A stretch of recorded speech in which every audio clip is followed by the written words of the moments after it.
Stop scrolling. These 4 English words make you sound smart, but most people use them wrong.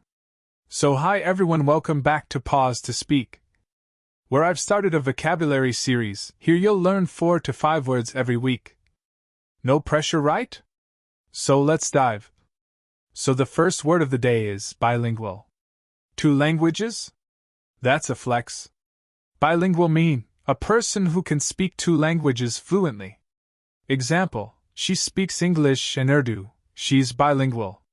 How many languages do you speak? 1, 2, or more?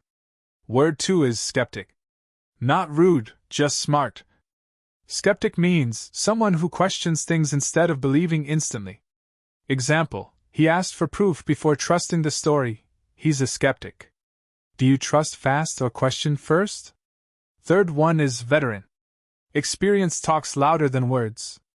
It means a person with many years of experience in something. Example, he's a veteran doctor with 25 years of practice. Who's the veteran in your life? Tag them. Comment the word you'll use today. Follow for English that actually makes sense. I'll be back next Wednesday. Till then, don't forget me.